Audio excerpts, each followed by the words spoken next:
minsan, hindi lang naman what if. Tinatanong ko rin kayo kung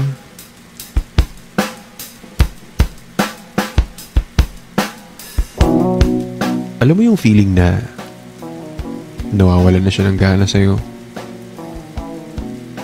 At alam kong alam na alam mo yung feeling na yun kasi talagang ngayon nawawalan na siya ng gana sa'yo. Pero hindi mo maamin, di ba?